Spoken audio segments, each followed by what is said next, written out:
अब तो भैया चुनाव की घोषणा हो गई है, 21 तारीख से नामांकन है।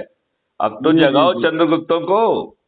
जी जी जी अब तो जी संगोष्ठियां सर करना चालू करो आप, अलग अलग उसकी। जी जी जी जो कुछ लोगों को 10-10 20-20 लोगों को जोड़ो, और उनको जो डरा और सहमा हुआ है उसको सदस्य की शपथ दो, और जो जी जी निडर और निर्भीक है उसको चंद्रगुप्त की शपथ दिलाओ, और वो संगोष्ठियां जी करना चालू करे। 9 दिन में जी चमत्कार संभव है तो अच्छा जी है ना, जी कम जी समय में रिजल्ट भी तो मिलेगा।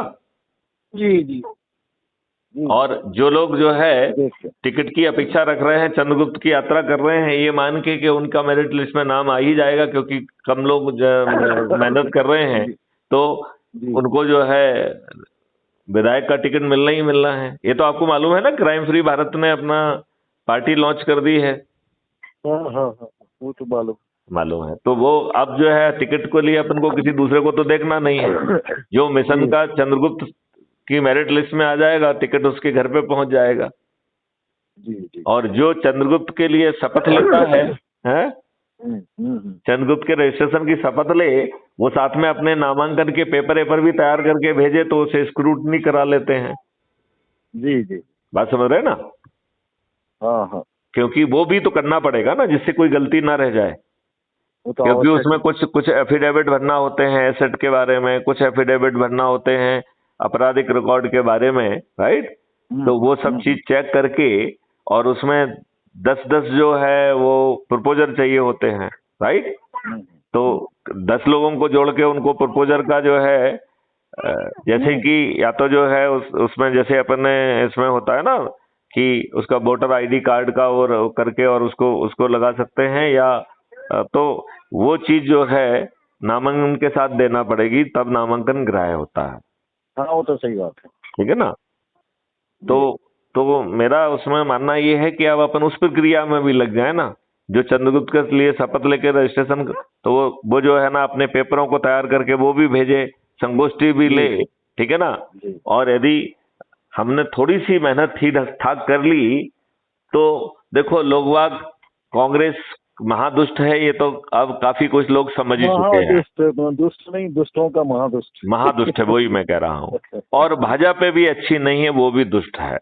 भाजपा में भी कुछ लोग अच्छे हैं, लेकिन कुछ बहुत नहीं, भ्रष्ट अच्छी लोग बात घुस गए देखिए, हैं। हम उनकी अच्छाई का क्या तेल डालें? क्या उन्होंने गुलामों के नियम कानून बदले?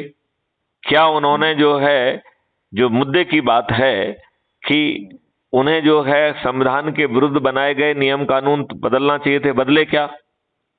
उन्होंने तो जो है संविधान के बिना पार्लियामेंट में गए संविधान के प्रावधान के विपरीत आर्टिकल 35A संविधान में घुसेड़ दिया।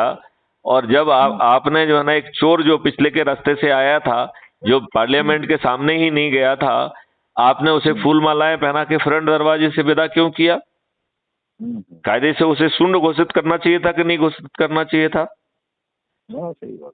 यदि श्री जवाहरलाल नेहरू जी के द्वारा, तत्कालीन प्रधानमंत्री के द्वारा असंवैधानिक कृत्य किया गया है, और देश के प्रेसिडेंट के ऊपर अनैतिक दबाव बनाकर एक नोटिफिकेशन कराया गया है, उस नोटिफिकेशन के आधार पर कोई आर्टिकल जो है संविधान में नहीं घुस सकता है। तो सबसे पहले पार्लियामेंट को ये पूछना चाहिए था कि नहीं पूछना चाहिए था कि भैया ये संविधान में कैसे घुसा, ये बताओ मेरे सामने, पार्लियामेंट के सामने कब आया ये? और जब जो है ऑन रिकॉर्ड पे कहा जाता कि नहीं पार्लियामेंट के सामने ये नहीं आया, तो पार्लियामेंट को इसे हटाना चाहिए था या शून्य घोषित करना चाहिए था? हटाना चाहिए था उसे। नहीं नहीं, हटाना तो उसको फूल माला पहना के बिल्कुल। फ्रंट गेट से निकाल दिया आपने। हटाया तो हाँ अभी है गलत ही है, किया। उन्होंने जनवरी में हटाया ही है। लेकिन मेरा कहना है कि वो कार्रवाई भी दूषित है। उन्हें उसे शून्य घोषित करना चाहिए था, क्योंकि वो असंवैधानिक था। उन्हें कांग्रेस की भर्त्सना करना चाहिए था, श्री जवाहरलाल नेहरू जी की भर्त्सना करना चाहिए था, और कहना चाहिए था कि चूंकि ये असंवैधानिक है, लिहाजा पार्लियामेंट इसे शून्य घोषित करता है, राइट? और पार्लियामेंट की अनुशंसा पर वो जो ना नोटिफिकेशन शून्य घोषित किया गया, ये प्रेसिडेंट नोटिफाई कर देते। उससे फायदा क्या निकलता कि जो जिन लोगों के साथ अन्याय हुआ है, उन्हें उस अन्याय से मुक्ति मिलने का रास्ता बना रहता। मतलब वो समय तो वापस नहीं आता, लेकिन सवाल उसकी ही पैदा नहीं होता साहब, लेकिन जो कुछ हुआ है हाँ, वो सब कुछ लोगों की वजह से हुआ है, जिन लोगों ने इस देश के लिए समर्पण किया, अपनी जान लौटाई, नेताजी सुभाष चंद्र जैसे लोगों ने। लेकिन उनको ये तो इतने उनको तो दुष्ट निकले नहीं, ये तो इतने दुष्ट निकाल के बाहर कर नहीं, दिया। लेकिन ये तो इतने दुष्ट थे कि इन्होंने उल्टा लिखा, ब्रिटेन को, क्राउन को लिखा कि साहब जो है यूएसएसआर जो है जो हमारे समझौता है उसके विपरीत जो है उसने मदद कर रही है सुभाष चंद्र बोस की, लिहाजा आप कुछ कार्रवाई करिए। उसने ये भी जो है ना लिख के दिया कि जिंदा जिंदा या मुर्दा सुभाष चंद्र बोस को हम आपको सुपुर्द करेंगे। सुपुर्द करेंगे। उसने ये भी लिख के दिया कि हम जो है हमारा देश आपकी मदद स्वीकार करता है, या ऐसा लंदन डिक्लेरेशन 1950 में इसने साइन किया। मैं ये कहता हूं किसी दूसरे देश की सरपरस्ती स्वीकार करना क्या किसी प्रधानमंत्री के अधिकार क्षेत्र में आता है? कतई नहीं आता, कतई नहीं आता है। तो ये सब बातें किसी ने कोई करने के लिए तैयार नहीं है। हम ऐसी महादुष्ट कांग्रेस के नहीं है साहब कि केवल एक महात्मा गांधी का चरण चुंबन करने वाले व्यक्ति को सब कुछ कर दिया, केवल महात्मा गांधी के चरण चुंबन, जबकि महात्मा गांधी भी इस योग्य नहीं थे। अब चलिए, सरदार वल्लभ भाई पटेल को प्रधानमंत्री बनाना चाहिए था, सरदार वल्लभ भाई पटेल को हटा के और नेहरू को प्रधानमंत्री बनाया। नहीं, ये तो इतने बहुत सी ऐसी विसंगतियां हैं। नहीं, लेकिन उस विसंगतियों पे हम विद्वानों ने चर्चा नहीं की, लोगों को जागृत नहीं किया। और आज ये बताइए महावीर सिंह जी कि क्या आपके ऊपर वही नियम कानून नहीं थुपे हुए हैं जो अंग्रेजों ने 1857 की सारा कानून की ऐसी तैसी करके रख रखी है।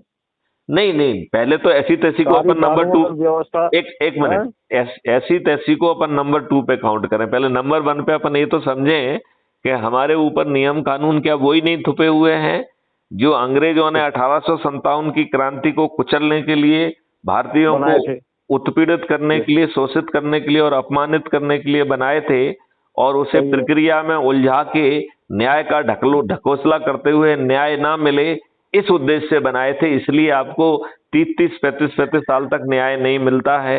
ये बात सही है कि नहीं है? बिल्कुल सही है, और होता ही है। अपन देख रहे हैं ना, अपने सामने की स्थिति है। अब वो देखो ना, ग्वालियर में कल एक उसको सरपंच को गोली मार दी। वो उसका कसूर इतना सा था कि उसके भाई का मर्डर हुआ था और वो गवाही देने में उसका नाम था।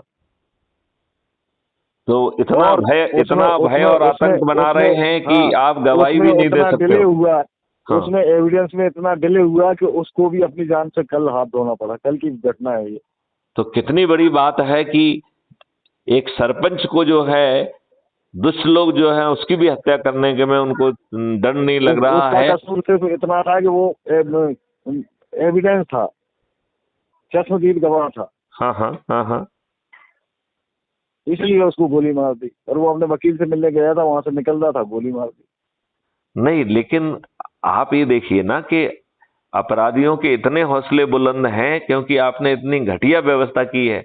इसके उल्टा जो है क्राइम फ्री भारत का जो मॉडल कह रहा है कि बदमाशों के हौसले जमीन के अंदर घुस जाएंगे, 3 दिन से 30 दिन के अंदर न्याय मिल जाएगा।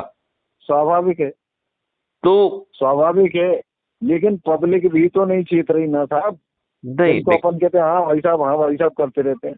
नहीं, मेरा ये कहना है कि देखो भाई, हमको इन्हीं के बीच में जगाना पड़ेगा। और जब हम पब्लिक कह रहे हैं तो पब्लिक किसी न किसी से जुड़ी हुई है। पब्लिक किसी न किसी की माता पिता है, पब्लिक किसी न किसी का बेटा है, पब्लिक किसी न किसी का रिश्तेदार है। तो हम उसको उस ढंग से पकड़े ना। और अरे भाई साहब समझाओ तो, कोई कांग्रेस में घुसा, कोई भाजपा में घुसा है, कोई किसी उसमें घुसा। तो हम ये कह रहे हैं कि एक मिनट, हम ये कह रहे हैं जिसमें टिकट मिल जाए, बस हम ये कह रहे हैं बन जाऊं बस, जिससे मैं भी बटोर लूं।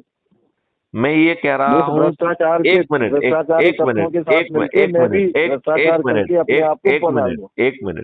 मैं तो ये कह रहा हूँ आप उसमें भी लगे रहिए, साथ में क्राइम फ्री भारत के सदस्य बन जाइए, चंद्रगुप्त बन जाइए। राइट? आज तो आप उसके सामने हाथ जोड़ रहे हो और पैसे दे रहे हो, जब आप क्राइम फ्री भारत के चंद्रगुप्त बन जाओगे और कांग्रेस को लगेगा कि इसको तो जो है ना ये जीत जाएगा, क्योंकि इसको क्राइम फ्री भारत का मिशन की पार्टी श्रेष्ठ आत्मनिर्भर भारत पार्टी इसको टिकट दे देगी, क्योंकि ये लोगों को जोड़ के इसको चंद्रगुप्त बन ही जाना है, मेरिट लिस्ट में से आ ही जाना है, तो इसकी बार्गेनिंग पावर बढ़ जाएगी।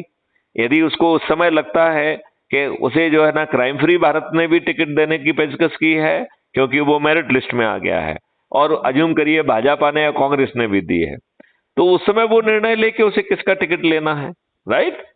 हमारा तो बड़ा क्लियर है कि यदि नंबर 1 नहीं करेगा तो नंबर 2 को जोड़ लेंगे। लेकिन ऐसे भ्रष्ट लोगों को जो केवल इसलिए एमएलए बनना चाहते हैं कि मैं लोगों का खून चूसूं, ऐसे लोगों को क्राइम फ्री भारत यदि टिकट देगा, नहीं, देखिए, क्राइम फ्री भारत उनको टिकट तभी देगा जब वो क्राइम फ्री भारत के मिशन से समर्पित होकर लोगों एक मिनट मेरी बात ध्यान से सुनो। नहीं, क्राइम फ्री भारत किसको टिकट देगा? सिर्फ उसी को टिकट देगा जो लोगों को जोड़ने की मेरिट लिस्ट में आएंगे। लोगों को किस लिए जोड़ा जा रहा है कि 21 लक्षों से महापरिवर्तित भारत के लिए सदस्य चंद्रगुप्त को जोड़ते हुए जो मेरिट लिस्ट में आएगा तो उसका उतना कमिटमेंट तो हो ही जाएगा, number 1। Number 2, crime free Bharat ने जो प्रक्रिया तय की है वो ऐसी प्रक्रिया है कि वो चंद्रगुप्त चाहे के भी उसमें गड़बड़ी नहीं कर पाएंगे। क्यों? क्योंकि मॉडल जो बने हुए हैं वो पहले सब्जेक्ट एक्सपर्ट के साथ रिफाइन होंगे, 15 दिन तक वो कार्रवाई चलेगी, फिर 45 दिन तक पब्लिक के साथ डिस्कोर्स में आएंगे, तो पब्लिक के व्यू तो पहले जो है ना इनकॉर्पोरेट हो जाएंगे, और दूसरा रिफाइनमेंट पब्लिक के डिस्कोर्स के साथ होगा। चंद्रगुप्त मेरा ये आ गया, ये हार सिंह जी सेकेंडरी स्कूल में सर्विस करता था, अभी रिटायर हुआ है जी। तो इसको थोड़ा सा इसका ब्रेन वॉश करो, ये बहुत अच्छा आदमी है। कौन है? बुंदेल सिंह रघुवंशी करके हैं। बुंदेल सिंह रघुवंशी जी को फोन दीजिए, बात करते हैं। लीजिए बात करिए। हेलो, बुंदेल सिंह रघुवंशी जी, मैं मैथिली शरण गुप्त बोल रहा हूँ। नमस्कार सर। नमस्कार। मैं आपके जिले का पूर्व कप्तान रह चुका हूँ 3.5 साल तक, आपको यदि जानकारी में हो तो। सुना तो है सर, मैंने सुना है। अब यदि आप रिटायर अभी हो रहे हैं तो उस समय तो आप ठीक ठाक नौकरी में आ गए होंगे। मैं नौकरी में 84 में आ गया था, 1984। तो मैं आपके जिले का एसपी 91 से 94 तक रहा हूँ। हाँ जी सर। तो उस समय आप नौकरी में रहे होंगे। हाँ जी, और मैं आपका कप्तान भी रहा हूँगा जी, बिल्कुल, है ना। तो आप किस सेवा में थे? मैं चतुर्थ श्रेणी कर्मचारी। चतुर्थ श्रेणी कर्मचारी क्या, किस उसके मतलब किस चीज का नाम, पद नाम बताइए। प्यून। आप प्यून थे, ओके जी। तो आप ये बताइए, बुंदेल सिंह रघुवंशी जी, चपरासी जैसे छोटी पोस्ट के लिए साक्षर भी होना चाहिए और साक्षरित्र भी होना चाहिए, होना चाहिए कि नहीं होना चाहिए? फिर इस देश के जो है राजनेता अनपढ़, गवार, बाहुबली, दुष्ट, आपराधिक चरित्र के क्यों? अब ये तो सर जैसे करेंगे वैसे होगा सब। नहीं तो क्या आप अपने बच्चों के लिए और अपने लिए इसको बदलना चाहते हैं? नहीं, बच्चे तो सर मेरे एक ऐसा ही है। हाँ। और दूसरा एक्सचेंज बैंक में असिस्टेंट मैनेजर की वो दे रहा है ट्रेनिंग। बहुत अच्छा, बहुत अच्छा। आप बहुत लकी हैं, आपके बच्चे अच्छे निकले हैं। और एक लड़की जो है उसको वो करा दी नर्स की ट्रेनिंग, तो बहुत अच्छा। क्या आप परिवर्तित भारत चाहते हैं क्या? बिल्कुल सर। तो उसके लिए आप यदि डरे हुए, घबराए हुए हैं तो सदस्य की भूमिका में जुड़िए, और यदि आप निडर और निर्भीक हैं तो चंद्रगुप्त की भूमिका में। तो आप अपने आप को डरा हुआ, सहमा हुआ, घबराया हुआ पर्दे के पीछे रहना चाहते हैं सदस्य के रूप में, या निडर निर्भीक होके लोगों की रोज संगोष्ठी लेके लोगों को जोड़ोगे? लोगों को लेके संगोष्ठी करेंगे प्रतिदिन और लोगों को जोड़ेंगे, और 9 दिन में वो चमत्कार करके दिखा देंगे जो अब तक नहीं हो पाया है जी। तो आप जो है अपने मोबाइल से जो है ना मुझे रिंग करिए, फिर आगे की बात हम आपके मोबाइल पे जो है ना बात करते हुए करेंगे, ठीक है ना? जी तो आप जो जी सर। है, मेरा मोबाइल नंबर है 9425606040, राइट? जी मैं फिर से रिपीट करता हूँ, 9425606040। अब जी आप सर। अपनी तरफ से उसे लगा के मुझे कॉल करिए, आगे की बात हम आपके मोबाइल पे करेंगे, जी सर। जी ठीक है? जय हिंद, जी जय सर। भारत, वंदे जय हिंद मातरम। जय भारत।